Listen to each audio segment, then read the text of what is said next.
Podcast todavia. Podcast todavia. Podcast todavia. Podcast todavia. Podcast todavia. Bem-vindos, eu sou a Luísa Thompson. Eu sou a Isadora Hoff. Eu sou o Leandro Santos. E eu sou a Luísa Moscato. Bem-vindos! Esse é o podcast Todavia, mas agora em um novo formato. A nossa equipe convidou alguns dos integrantes do Departamento de Filosofia da UFSM para explicar certos conceitos filosóficos que fazem parte de suas áreas de atuação. Assim, nós pretendemos tornar a filosofia ainda mais acessível ao nosso público. No episódio de hoje, a professora Juliana Missaja, doutora em filosofia pela Pontifícia Universidade Católica do Rio Grande do Sul, falará sobre ética das virtudes.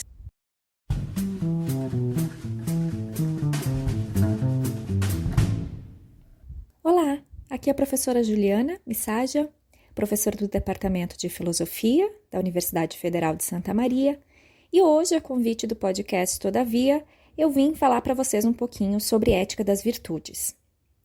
Bom, uma das coisas que eu acho que é importante quando a gente começa a falar de ética das virtudes é situar um pouquinho o que seria isso dentro de um campo maior, que seria a área da teoria ética. Então, a ética das virtudes, assim como outras, digamos assim, correntes da ética, ela se encaixa naquilo que a gente chama normalmente de uma ética normativa. Então, o que isso quer dizer? A ética normativa, essa é uma definição possível, né? Ela diz respeito a investigar como a gente deve agir, como deve ser o nosso comportamento e também o que é o certo e o errado do ponto de vista da moralidade, do ponto de vista da ética. Uma das coisas que aparece em relação à ética das virtudes é que alguns vão dizer que ela não chega propriamente a constituir o que seria uma teoria normativa, no sentido de que justamente ela não apresentaria, pelo menos em algumas das suas versões, normas muito claras de como a gente deve agir, no sentido assim de não apresentar regras para ação, faça isso, não faça aquilo. Mas, em geral, ela vai ser encaixada ali, então, como uma dessas teorias normativas. Apenas para mencionar brevemente outras abordagens importantes da ética normativa, bastante comuns, para mencionar algumas, a gente tem, além da ética das virtudes que a gente vai tratar hoje, a ética deontológica, que seria um tipo de ética que tem, então, ênfase em regras, em deveres, essa sim tendo as normas e as regras bem definidas. Um exemplo disso bastante clássico é a ética kantiana, e a ética consequencialista também, que aí, nesse caso, como diz o nome, teria uma ênfase maior nas consequências da ação. Então, a gente julgaria uma ação como sendo correta ou não, do ponto de vista moral, dependendo da consequência que aquela ação vai ter. É o caso, por exemplo, para exemplificar, do utilitarismo. Então, uma das coisas que é importante dizer, quando a gente está falando, né, dessas diferentes abordagens aqui da ética, é que a ética das virtudes, então, a diferença dela em relação às outras é que ela teria uma ênfase maior nisso que seria o caráter e as virtudes. Então, em certo sentido, a noção de um caráter dessa pessoa que vai agir, do agente moral, e das virtudes desse agente moral, de certa forma, estão fundando os demais conceitos da ética. Então, não é que a ética das virtudes ela não se preocupe em nada, por exemplo, com as consequências da ação. Então, é óbvio que quando a gente defende uma ética das virtudes, mas está pensando em agir bem, a gente vai se preocupar qual é a consequência, qual é o resultado que a nossa ação vai ter no mundo. Mas o fundamento da ética das virtudes está colocado na noção de caráter e na noção de virtudes. Então, pensando em algumas características gerais aqui do que constitui isso que a gente chama de ética das virtudes, a gente teria um esforço moral que deveria se concentrar em desenvolver essas virtudes de uma maneira firme, ou seja, eu deveria me esforçar para constituir em mim uma série de características que formam essas virtudes, certo? Por exemplo, se a gente for entender a coragem como uma virtude, eu deveria procurar desenvolver em mim essa virtude da coragem, por uma série de ações que eu faço no mundo, né, e de conhecimentos. A gente vai discutir adiante um pouquinho mais, né, como que a gente faria para, então, desenvolver em nós essas virtudes. Uma coisa que aparece também, que é comum de colocar, é que quando a gente consegue desenvolver as virtudes de uma forma estável, né, de uma forma constante, ou seja, não é assim que às vezes eu consigo agir com coragem, mas que constantemente na minha vida eu tenho essa atitude corajosa. Então, quando essa virtude está ali colocada como uma coisa estável, a gente teria um caráter bom, né? Um caráter corajoso. Então, quando eu tenho um conjunto de virtudes que se apresentam de maneira estável, eu vou ter um bom caráter. Esse seria o critério para definir quando que uma pessoa tem ou não um bom caráter. Ou seja, um bom caráter diz respeito a uma série de virtudes positivas que estão bem arraigadas naquela pessoa, ou seja, estão bem constituídas naquela pessoa. Então, não é alguém que tem um bom caráter, não é alguém que age de acordo com a ética das virtudes, não é alguém que age bem de vez em quando, né? Por exemplo, a virtude da honestidade. Para a gente dizer que a pessoa ela é honesta, ela tem um caráter honesto, não é que ela age às vezes de forma honesta, mas aquilo é uma característica dela. Ela sempre é uma pessoa honesta, por exemplo. E uma das coisas que às vezes se defende, né, quem está a favor de uma ética das virtudes, é que se a gente tiver um bom caráter, naturalmente nós vamos cumprir os nossos deveres morais. Então, nesse sentido, a gente não precisaria se preocupar tanto, como é o caso de outras éticas, né, como o caso da ética deontológica, a gente não precisaria se preocupar tanto com cumprir normas específicas, regras específicas da ação, porque justamente ao ter um bom caráter, naturalmente a gente vai cumprir deveres morais, a gente vai agir bem. Então, da mesma forma, a ética das virtudes argumenta, a gente não precisaria se preocupar tanto assim com a questão das consequências que as nossas ações vão ter no mundo, porque quando a gente tem um bom caráter, a gente vai também ter ações que terão naturalmente boas consequências ou que ao menos vão tender, né, vão ter a tendência de ter boas consequências. Certo? Então é por isso explicaria, né, por que a ética das virtudes não tem uma preocupação tão grande com regras fixas, com critérios muito rígidos, né? Isso seria coerente com essa ideia de que quando a pessoa tem, em geral, um bom comportamento, ela vai se tornar uma boa pessoa, vai ter um bom caráter e logo vai agir bem. Pensando um pouco assim na origem da ética das virtudes, que na verdade são éticas das virtudes, porque a gente tem diferentes versões aqui da ética das virtudes, se a gente for seguir, por exemplo, a professora Hertzhaus, ela vai dizer que a gente pode dividir ali entre Oriente e Ocidente para pensar a origem, né? Então, no caso do Ocidente, os fundadores, digamos assim, da ética das virtudes seriam principalmente Platão e Aristóteles. E no caso do Oriente, a gente teria o Confúcio como um fundador de uma versão, né, específica da ética das virtudes. Uma das coisas também que é interessante dizer é que é comum que a gente diga que a ética das virtudes ela foi muito dominante, daí falando mais do caso do Ocidente, até aproximadamente o período iluminista. Mas depois, no século XIX, ela começa a entrar um declínio e a gente começa a ter outros tipos de modelos éticos sendo mais importantes, mais difundidos e mais considerados. Mas aí nos anos 50, e aí é algo que surge sobretudo ali nos países de língua inglesa, a gente tem uma retomada dessa valorização da ética das virtudes, e aí surge uma série de estudos, né, valorizando e retomando e procurando inclusive atualizar essa ética das virtudes, inclusive a partir desses autores gregos que, de certa forma, fundaram esse pensamento. Então, para falar brevemente de alguns conceitos centrais aqui da ética das virtudes. Como diz o próprio nome, um dos conceitos é o conceito de virtude, ou arete, que seria esse traço de caráter que é moralmente adequado, ou seja, ele é correto do ponto de vista moral, que faz a pessoa que tem esse traço de caráter ser alguém. E isso depende um pouco da visão da ética das virtudes, mas em geral a gente diz assim, essa pessoa que tem esse traço de caráter é alguém que sente e que age de acordo com essa característica. Ou seja, não é uma pessoa que faz isso de forma aleatória, que por acaso ali, em um momento específico, ela, talvez até sem querer, agiu de forma honesta. Não, ela é uma pessoa que sente e que age de acordo com isso, certo? Então, por exemplo, se essa pessoa é alguém que tem empatia, ela vai ter o sentimento de empatia e vai agir de acordo com essa empatia, né? Então, essa virtude está ali constituída nessa pessoa.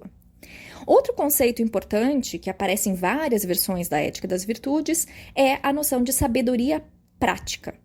Então, essa noção, frônesis, da sabedoria prática, diz respeito a agir moralmente bem de acordo com as circunstâncias. E esse é um elemento importante porque uma das críticas que aparece à ética das virtudes, como eu já mencionei brevemente, é que às vezes parece que ela não constitui propriamente uma teoria normativa, né? Uma teoria que apresenta normas de uma maneira assim tão robusta, tão configurada, tão fácil de compreender, porque ela sempre parece dizer que a situação a gente tem que levar em consideração a situação concreta, né? Então, assim, dependendo do contexto, a gente age de uma forma ou age de outra. Ou seja, é comum que se diga, no caso da ética das virtudes, que não tem uma teoria fechada, uma regra específica que a gente deve agir, né? Pela qual a gente deve agir. Que é muito mais uma flexibilidade que a gente deve ter para, de acordo com cada circunstância, a gente conseguir aplicar as nossas virtudes de uma maneira que seja adequada àquela circunstância. E o que nos daria a capacidade de fazer isso é justamente a sabedoria prática, que é essa capacidade que a gente tem de, diante de uma situação específica, saber como dosar as nossas virtudes ali. Então, só para também rapidamente detalhar um pouquinho mais aqui esses conceitos importantes, né, que fundam, de certa forma, as diferentes versões de ética das virtudes. Uma das coisas a respeito do conceito de virtude, e aí ele vai aparecer de diferentes formas, dependendo do modelo de ética das virtudes que a gente adotar, mas, como eu disse, é comum que se diga que a pessoa deveria avaliar e reagir em relação a uma determinada situação de acordo com essa disposição da virtude, né? Então, a pessoa, ela não apenas age com aquela virtude, por exemplo, com a virtude da honestidade, mas os pensamentos dela e os sentimentos dela também são coerentes com essa disposição, ou seja, com esse traço de caráter de ser uma pessoa honesta, certo? Não é simplesmente que ela está, por exemplo, agindo, imaginem a situação, a pessoa está lá agindo com honestidade, mas porque ela tem algum interesse, né? Então, no fundo, não é que ela seja honesta, ela está fazendo aquilo para fingir que ela é uma pessoa honesta naquela situação específica, porque na verdade ela tem um outro interesse. Então esse caso seria um caso de alguém que não tem a virtude da honestidade, certo? Porque para ter essa virtude, a pessoa tem que ter os pensamentos e os sentimentos de acordo com isso. Isso seria uma virtude, digamos, plenamente desenvolvida, certo? Então tem essa questão aqui de que, de fato, não é muito fácil, às vezes, a gente verificar quando alguém tem virtude, né? É algo que apenas atos isolados ali, uma ou outra ação da pessoa, não seria o suficiente para a gente ter certeza se a pessoa é virtuosa ou não. A gente precisaria de mais do que isso, né? A gente precisaria realmente conhecer mais a pessoa. Lembrando também que várias versões aqui da ética das virtudes vão dizer que é possível sim ter diferentes graus de virtude, né? Então, por exemplo, é possível que, imaginem duas pessoas que são muito generosas, mas uma é muito mais generosa que a outra, ou ela consegue ser generosa em muito mais situações do que a outra, certo? Então, é possível que isso aconteça. Então, é claro que a ética das virtudes reconhece que a gente pode ter aqui graus variados de virtude, embora o ideal seja a gente ter o que alguns chamam de uma virtude perfeita, né? Que é uma virtude onde não há tentações de agir de forma contrária à virtude, né? Por exemplo, a pessoa corajosa, que ela não precisa se esforçar para ser corajosa, aquilo já está tão arraigado nela que ela realmente consegue, quase sempre, né, de uma maneira bastante perfeita, digamos assim, ser uma pessoa virtuosa. Em relação ao conceito de sabedoria prática, ele também é um conceito que diz respeito a, como eu falei para vocês, né, saber agir bem de acordo com aquelas circunstâncias. Mas é interessante, então, que esse conceito, ele envolve a ideia de que a gente precisa de experiência de vida para isso. Ou seja, para a gente poder reconhecer, numa situação específica, qual é a melhor forma de agir e conseguir se adaptar àquilo, não é algo que normalmente a gente consegue sem experiência, certo? A gente aprende a desenvolver isso, muitas vezes errando. E vários autores que defendem a ética das virtudes vão dizer que isso é perfeitamente natural, né? Porque essa ideia de aplicar as virtudes no grau adequado, que seria justamente a característica de uma pessoa sábia, de uma pessoa que tem sabedoria prática, não é uma coisa fácil de adquirir, certo? Então tem essa questão também aqui um pouco complicada, digamos assim, da ética das virtudes, que, em geral, a gente vai conseguir desenvolver ela de uma forma mais plena conforme a gente for, né, adquirindo mais sabedoria de vida e passando pelas situações, e errando, e aprendendo, e assim por diante. Então, nesse sentido, fica bastante claro, né, que a ética das virtudes, ela não vai aceitar a ideia de regras fixas pré-estabelecidas muito rígidas, né, de, por exemplo, diante de uma situação, sempre haja assim, né. Um exemplo bem clássico que às vezes a gente vê aparecer É a ideia, por exemplo, da virtude da honestidade. Então, claro, né, todo mundo que defende a ética das virtudes vai considerar que sim, é importante ter a virtude da honestidade, porém, como manifestar essa virtude, né? Por exemplo, ser honesto em dizer alguma coisa que vai ferir o sentimento de uma pessoa, né? Aquela pessoa que é super sincera, talvez não seja a melhor maneira de aplicar a virtude da honestidade, né? Então, por exemplo, uma pessoa que tem a sabedoria prática e quer aplicar a sua honestidade, ela vai levar em consideração, por exemplo, o quanto a pessoa com quem ela está falando é sensível, certo? Como que ela deve dosar a maneira que ela vai falar e assim por diante. Então, só para encerrar, algumas críticas comuns aqui à ética das virtudes, tá?